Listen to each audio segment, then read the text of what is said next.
బంగారాన్ని విడిపించి ఆ రోజు ఆన్లైన్ రేటుకే మేము కొంటాం. Sharma gold company. నమస్తే, వెల్కమ్ టు సుమన్ టీవీ. నేను మీ యామ్ని. ప్రస్తుతం మనతో ఉన్నారు ప్రముఖ ఆధ్యాత్మికవేత్త, ప్రముఖ జ్యోతిష వాస్తు పండితులు, భారతీయ శంకరపీఠ వ్యవస్థాపకులు అన్నవరపు తిరుపతి అవధానిమూర్తి గారు ఉన్నారు. గురుగారితో మాట్లాడి మనకున్న సందేహాన్ని అడిగి తెలుసుకుందాం. నమస్కారం గురుగారు. ఓం శ్రీ మహాగణాధిపతయే నమః. గురుగారు, ఒక చిన్న సందేహం మాది ఏంటంటే, ఇప్పుడు గ్రహబలం అంటారు. అంటే గ్రహబలం అంటే రాశి ఫలాలకి సంబంధించి మనం ఎక్కువగా ఉగాది టైం వస్తే సంవత్సరం మొత్తం తెలుసుకుంటూ ఉంటాము. కానీ రాశి ఫలాలు అనేది నెల నెలకు కూడా చూసుకుంటూ ఉంటాము. అసలు డిఫరెన్స్ ఏంటి? మారిపోతాయా లేకపోతే ఒకే విధంగా ఉంటాయా? అయితే ఎలా చూసుకోవాలంటారు వాటి గురించి? తప్పకుండా. సదాశివ సమారంభాం వ్యాసశంకర మధ్యమాం అస్మదాచార్య పర్యంతాం వందే గురు పరంపరాం దత్తాత్రేయ సమారంభాం నృసింహాధిక మధ్యమాం సచ్చిదానంద పర్యంతాం వందే గురు పరంపరాం. ఓం శ్రీ మహాగణాధిపతయే నమో నమః. భారతీయ శంకరపీఠం భక్తులకు, అశేష ప్రేక్షకులకు శుభాభివందనాలు, శుభాశీస్సులు. అమ్మ, మీరు అడిగినటువంటిది గ్రహబలం, ఒక రాశి ఫలాలు, అసలు దాని విధానం ఏమిటి కదా. దీని గురించి మనం పూర్తిగా తెలుసుకోవాలంటే మీరందరూ కూడా చెప్పేటువంటి దాన్ని ఏదో చెబుతున్నారులే అని కాకుండా మనస్సు పెట్టి, దృష్టి పెట్టి కనుక విన్నట్లయితే చెప్పేటువంటి ప్రతి ఒక్కటి కూడా అర్థమవుతుంది. దాన్ని ఆచరణలో కనుక పెట్టినట్లయితే జీవితం బాగుంటుంది. పూర్తిగా అర్థం చేసుకోండి. మనకు గ్రహబలం అంటూ ఉంటాం. ఒక యుగాది అనగా ఉగాది అనే వస్తే మనం పంచాంగ శ్రవణం చేసుకొని ఏ రాశి వారికి ఎలా ఉంటుంది మొత్తం అంతా కూడా చూసుకుంటున్నప్పుడు అందులోనే ఏ నెల ఎలా ఉంటుంది, ఏ నెల ఏ దేవతారాధన చేయాలనేటువంటిది క్లుప్తంగా రాసిపెట్టేస్తూనే ఉంటాం. కానీ మనం ప్రతి వారము వార ఫలాలు మనం చూస్తూ ఉంటాం, ప్రతి నెల మాస ఫలాలు మనం చూస్తూ ఉంటాం. ఈ ఒక్క మాస ఫలం వలన ఏ నెలకు ఆ నెల జరిగేటువంటి మాస ఫలం వలన జీవితాలు మారిపోతాయా? ఖచ్చితంగా మారవు. ఖచ్చితంగా మారవు. ఎందువల్లనంటే ఒక దశ గడవాలి అంటే 7 సంవత్సరాల నుంచి మొదలుకుంటుంది. రవి దశ 6 సంవత్సరాలు, ఇంకా 6 సంవత్సరాల నుంచి మొదలుకుంటే 20 సంవత్సరాల వరకు దశలు తిరుగుతూ ఉంటాయి. అతను పుట్టినప్పుడున్న నక్షత్రం ఏమిటి, ఆ నక్షత్రానికి ఉండేటువంటి దశ ఏమిటి, ఆ దశను అనుసరించి పుట్టిన సమయానికి ఎంత దాటిపోయింది, ఎంత ఉంది అంటే ఎన్నో పాదం అనేటువంటిది ఉంటుంది కదా. ఆ పాదాన్ని అనుసరించి ఇన్ని సంవత్సరాలు దాటిపోతూ ఉంటుంది, ఇన్ని సంవత్సరాలు ఉంటుంది. దాన్ని అనుసరించి ఇన్ని సంవత్సరాలు ఆ దశ నడుస్తుంది. శుక్రుడే అనుకుందాం, 2వ పాదం అంటే అతనికి ఇంకా సుమారుగా 3-4 పాదాలు ఉన్నాయి కదా అని అంటే 14 నుంచి 15 సంవత్సరాలు శుక్రమహర్దశ ఉంది. ఈ 15 సంవత్సరాలు శుక్రమహర్దశ నడిచేటప్పుడు ఈ శుక్రుడికి మిత్రులు ఎవరు, శత్రువులు ఎవరు అనేటువంటి విషయాన్ని మనం గమనించుకోవాలి. అతని నక్షత్రానికి, అతని రాశికి, అతని లగ్నం, తను స్థానము అని ఉంటుంది. 12 చక్రంలో 12 ఉంటాయి డబ్బాక్సులు.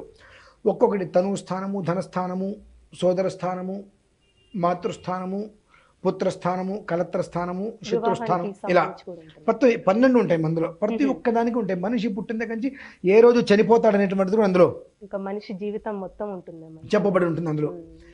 అది ప్రతి ఒక్క మనిషి కూడా కాలగమనమునందు ఖచ్చితంగా మనకు 120 సంవత్సరాల గ్రహస్థితి అంటే అందులో సగం 60, అందులో సగం 30, అందులో సగం 15, అందులో సగం 7.5, దాంట్లో సగం 3.5.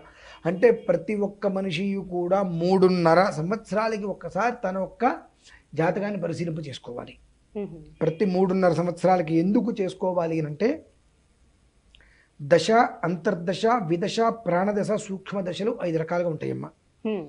ఈ 5 కూడా మారడానికి సమయం పడుతుంది. ఒక దశ మారడానికి 6 సంవత్సరాలు ఒక దశ పెడితే, 7 సంవత్సరాలు ఒక దశ, 10 సంవత్సరాలు ఒక దశ, 15 సంవత్సరాలు ఒక దశ, 16 సంవత్సరాలు, అట్లా 15 కాదు 16, 17, 18, 19, 20 ఇలా పడుతుంటాయి నవగ్రహ దశలు. ఈ దశ నడిచేటప్పుడు అందులో అంతర్దశలు వస్తాయి. మళ్ళీ 1 నడుస్తుంటే 1లోనే 1 వస్తుంది, మళ్ళీ అందులోనే మళ్ళీ 1 వస్తుంది. అలా 1 by 1 వస్తుంటాయి. కాబట్టి అవి ప్రతి 3.5 సంవత్సరాలకి ఒకసారి ఖచ్చితంగా మన జాతకాన్ని మొత్తం పరిశీలింప చేసుకుంటే అసలు ఏంటి, ఈ 3.5 సంవత్సరాలు ఎలా గడిచింది, ఈ 3.5 సంవత్సరాలు ఎలా గడుస్తుంది అనేటువంటి విషయం అందులో క్లుప్తంగా. అది కూడా ఏమిటి, మామూలుగా అయితే 7 సంవత్సరాలకి చూపించాలి, కానీ 3.5 సంవత్సరాలు ఎందుకు చూపించాలి అని అంటే ఇందులో ఉండేటువంటి విధానం అనేటువంటిది దశాంతర దశలు మారినప్పుడు గ్రహాలలో మనకు ఎలా అయితే కనుక మనతో పాటు మిత్రులు శత్రువులు ఉంటారో వాళ్ళల్లో కూడా మిత్రపక్షం, పాలకపక్షం, ప్రతిపక్షం ముగ్గురు ఉంటారు వాళ్ళలో కూడా. గ్రహాల్లో కూడా మిత్రులు శత్రువులు, సమమిత్రులు సమశత్రువులు ఉంటారు. వాళ్ళు ఏ స్థితిలో ఉన్నారు, ఒక 3.5 సంవత్సరాలు దాటింది, ఓకే, ఇందులో ఒక 6 భాగాలు 7 భాగాలు దాటింది కదా, ఈ 7 భాగాలు దాటిన తర్వాత ఈ స్థితి ఎలా వెళ్తుంది అనేటువంటి విషయాన్ని చూసుకోవడం కోసం క్లుప్తంగా చూపించుకోవడం అనేటువంటిది అవసరం. అంటే ఇప్పుడు మనిషి యొక్క జీవితం అనేది జాతకం ప్రకారంగా ఆధారపడి ఉంటుంది. ఖచ్చితంగా అండి. అంటే ఖచ్చితంగా చూపించుకోవాలంటారా? కొంతమంది చూపించుకోకపోయినా కూడా వాళ్ళ జీవితం అనేది బాగానే ఉంటుంది కదా. ఒక మాట చెప్తా, ఇప్పుడు రావణాసురుడు పేరు విన్నారా? విన్నాను. సామాన్యుడు కాదు.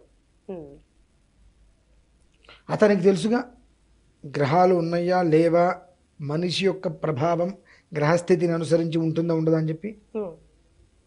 మరి ఆయనకి సంతానం కనేటప్పుడు ఇంద్రజిత్తు కనేటప్పుడు గ్రహాలన్నింటినీ కూడా ఎగదాటమే నిలబెట్టేస్తాడు.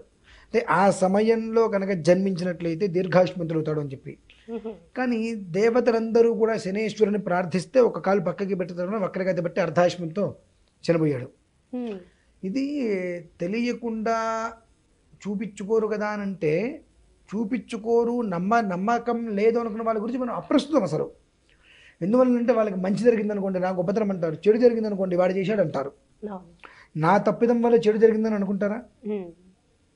అనుకోరు ఎవరు. కాబట్టి ఏంటంటే జాతకం మేము నమ్మం అంటే మంచిది, నమ్మకం. జాతకం మేము నమ్మం, మంచిది. ఒక విత్తనం వేస్తే చెట్టు ఎలా వస్తుంది? మీరేమైనా తెప్పిస్తున్నారా? కింద నుంచి ఎవరైనా ఏమైనా చేస్తున్నారా? లేదు కదా. పంచభూతాత్మక శక్తి, పంచభూతాత్మక శక్తి లేకుండా ఏది నడవట్లేదు కదా. నడుస్తుందా? మరి దేవుడు లేదు, పంచభూతాలు లేవు, గాలి ఎక్కడి నుంచి పీలుస్తున్నారు? వీటికి సమాధానాలు ఉండవమ్మా. ఇప్పుడు మనం అడుగుతాం, మీరు అడిగారు కదా, వీళ్ళు దేవుడు లేడు, గ్రహాలు లేవు, పంచభూతాత్మక శక్తి లేదు, వాళ్ళు వాయువు ఎలా పిలుస్తున్నారంట. దానికి సమాధానాలు ఉండవు. అడిగితే కోపమే సమాధానం.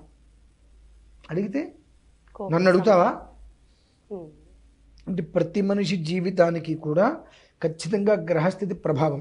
అయితే దాని నుంచి మనం తప్పించుకోవాలంటే 12 రకాల దేవతలు ఉంటారండి. ఇందులో మనకు సుబ్రహ్మణ్యేశ్వర స్వామి ప్రధానంగా మనం తీసుకోవాలి. గణాలకు విఘ్నాలకు అధిపతి గణపతి. అలాగే ఈ ఒక్క గ్రహాలకు కానీ ఉపగ్రహాలకు కానీ పంచభూతాలకు కానీ అన్నిట్లకి కూడా సేనానాయకుడు సుబ్రహ్మణ్యేశ్వరుడు. తర్వాత ఈ యొక్క మంత్రతంత్ర యంత్ర ప్రయోగాలు చేస్తుంటారు, చేతబడి లాంటివి, అటువంటి వాటిని నిర్వీర్యం చేసేటువంటి అధికారం నరసింహస్వామి. భూతప్రేత పిశాచాలకు ఆంజనేయ స్వామి వారు. ఇలా ఒక్కొక్క దానికి ఒక్కొక్క దేవత ఉంటాడు. ఆ ప్రతి దేవత కూడా ఈ యొక్క ప్రతి ఒక్క రాశికి ఆపాదించి ఉంటుంది. ఇప్పుడు ఏమిటంటే నేను చాలా కాలం వరకు నేను రాశి ఫలాల గురించి చెప్పడం మానేశా. ఇప్పుడు నేను చెప్పదలుచుకుంది ఏమిటి అంటే, ఈ యొక్క జాగ్రత్తగా వినండి, 12 రాశుల గురించి విడివిడిగా చెబుతున్నాను. ఏ రాశి వారికి ఇప్పుడు తర్వాత ఇంకొక 5 సంవత్సరాల తర్వాత ఏ కష్టమైనా వచ్చినా ఈ వీడియోని ఒక్కసారి చూసుకుంటే వాళ్ళకి ఏం చేసుకోవాలో అర్థమైపోతుందండి. ఏ దేవతని ఎలా ఆరాధిస్తే మన కష్టం తీరిపోతుంది అనేటువంటి విషయం ప్రతిదీ కూడా ప్రతిసారి ప్రతి నెలకి ఈ నెల అయిపోయింది వచ్చే నెలకి మళ్ళీ ఇంకో రాశి ఫలాలు అనేటువంటి విషయం చెప్పవలసిన అవసరం లేదు. అతను ఇంకొక 5 సంవత్సరాలు 6 సంవత్సరాల తర్వాత అయినా సరే నాది వృషభ రాశి, నాకేంటి పరిస్థితి చాలా ఇబ్బందిగా ఉంది, ఏం చేయాలి అన్నప్పుడు ఒక్కసారి ఇవాళ మనం చెప్పుకునేటువంటి ఆ రాశి గురించి ఆ వీడియో ఒక్కసారి చూసి మనస్సు పెట్టి కనుక అర్థం చేసుకుని అందులో చెప్పబడింది కనుక ఆచరిస్తే ఖచ్చితంగా వాళ్ళకి అందులోంచి బయటపడతారమ్మా. అంటే జీవిత కాలానికి ఉపయోగపడేటువంటి రీతిలో. ఎందువల్లంటే నేను ఒక 122 వీడియోలు అందిస్తాను, ఆనిముత్యాలు లాంటివి. ఒక 3000 వీడియోస్ ఇంతవరకు ఇచ్చాం, కానీ ఒక ఆనిముత్యాలు లాంటివి మాత్రం 122 వీడియోస్ ఇచ్చి చిన్నగా ఈ కంచి నేను పక్కకి జరగాలని ఉద్దేశంలో ఉన్నా. కాబట్టి అది మానవ జీవితంలో ప్రతి ఒక్క మనిషికి కూడా ఆ 122 వీడియోలు అవసరమే. అది జ్యోతిష్యపరంగా కావచ్చు, వాస్తుపరంగా కావచ్చు, ఏదైనా సరే 122 అనేటువంటి వీడియోలు ఖచ్చితంగా ఆ ఒక్క మనిషి జీవితం 122 అనగానే 5 సౌభాగ్యం. ప్రతి మనిషికి కూడా చక్కటి సౌభాగ్యాన్ని ఇచ్చేటువంటివి 122 వీడియోస్ చేస్తాను, అతి త్వరలో కంప్లీట్ చేస్తాను. దాంతో నేను విరమించుకుంటాను.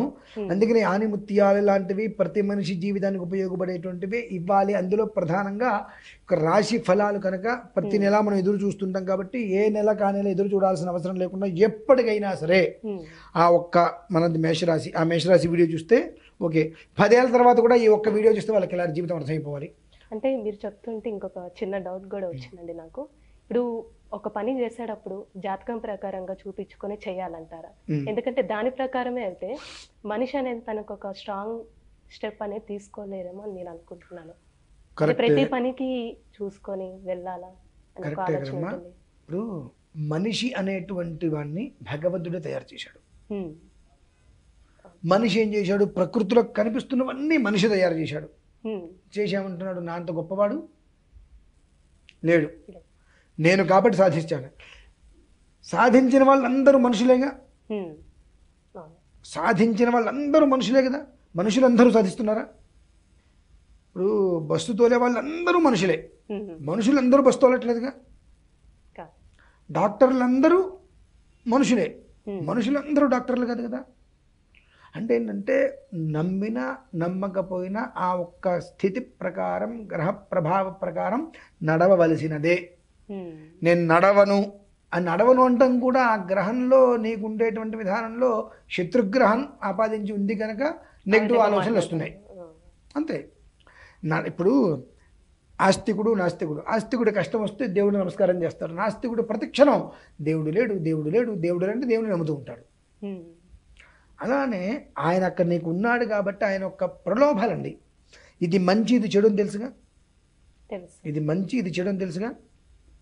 మరి ఇప్పుడు నేనున్నా ముహూర్తాలు చూసుకుంటా, లగ్నాలు చూసుకుంటా, అన్ని చూసుకుంటా, ఒక మంత్రోపదేశం తీసుకుంటా, అగ్నిహోత్రంలో దిగుతా. ఏమి లేవు అగ్నిహోత్రంలో వేలు పెట్టంటే చేయగలకుండా ఉంటుందా? అంత చూసినా కొన్ని చెడిపోతూనే ఉంటాయి.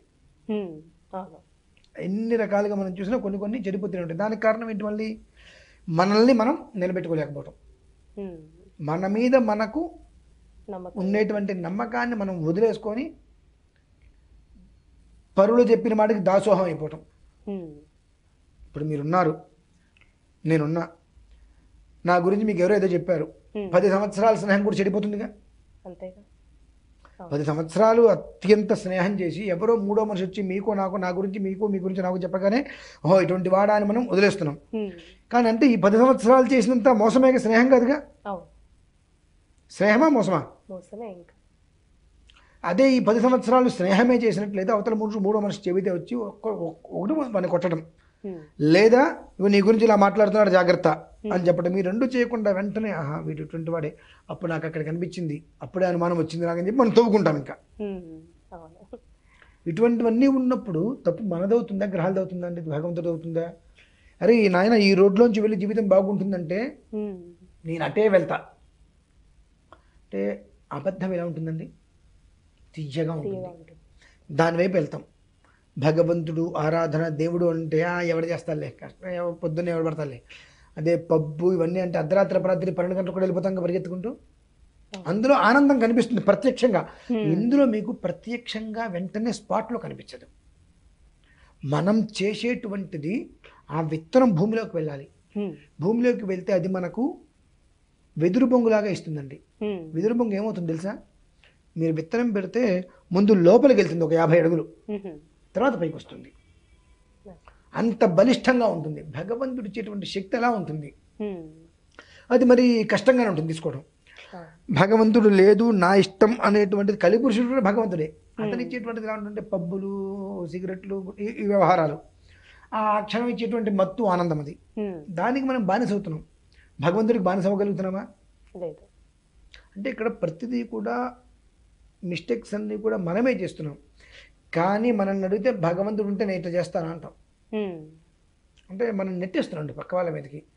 అరే ఇది జరిగితే మనది తప్పైనప్పుడు అంటే ఒక మంచి జరిగింది దానికి నేనే కారకుండా అని చెప్పుకుంటాం. ఒక మిస్టేక్ జరిగినప్పుడు కూడా నేనే కారకుండా మనం చెప్పుకోలేకపోతున్నాం కదా. అక్కడ తప్పెవరిది? ఇక మనలో ఉన్నట్టే. దానికి కానీ తప్పు ఎవరి మీదకి నెట్టుతున్నాం? మనం భగవంతుడి మీద నెట్టుతున్నాం. ఎప్పుడు కూడా అమ్మా భగవంతుడు నువ్వు ఇలా వెళ్ళు నాన్న నీకు దారి చూపిస్తాడు, నువ్వు ఏ దారిలో వెళ్తావో ఆ దారి వెంబడి ఆయన వస్తాడు. కత్తి పట్టుకున్నవాడు అదే కత్తుకుపోతాడు, కత్తి పట్టుకున్నవాడు అదే కత్తికి బలవుతాడు. 100 మందిని చంపాడు కదా అని చెప్పి 101వ వాడు వీడిని చంపుతుంటే భగవంతుడిది కాపాడు కదా. నువ్వు ఏది పట్టుకున్నావో నీకు వద్దు అని చెప్తాడు, నువ్వు వినలేదు, దాంతో నీకు శిక్ష అనుభవిస్తావు. అంతే, చెప్పటం వరకే ఆయన వంతు. ఏంటంటే వినటం చేయటం అనేటువంటిది నీకంటూ ఒక బుద్ధి ఇచ్చాడు కదా. ఫోన్ తయారు చేశారుగా, కొన్ని కోట్ల మంది మాట్లాడుతున్నారు కదా ఫోన్లతోటి. అలాగే కార్లు తయారు చేశారు కదా, ఈ సిమెంట్ ఇవన్నీ మొత్తం అన్ని తయారు చేశారు కదా. మరి అంటే అంతటిని అన్ని తెలివితేటలు నీకు భగవంతుడు ఇచ్చారు కదా తయారు చేసేటానికి. మరి అన్ని తెలివితేటలు ఇచ్చిన ఆ తెలివితేటలు మంచిగా ఉపయోగించుకోలేకపోతున్నావు కదా, అక్కడ తప్పెవరిది? అంటే ఎప్పుడూ కూడా భగవంతుడు పక్కన వచ్చి కూర్చొని ఏది చేయడమ్మా, ఆయన ఈ దారి వెళ్తే నీకు మంచిది అని అంటాడు. అబ్బాయి నా ఇష్టం వచ్చిన దారికి వెళ్తే అంటే మంచిది, అంతే. అది మనం గమనించుకోవాలి. అట్లాంటి చాలా చక్కగా తెలియజేశారండి మాకు, ధన్యవాదాలు.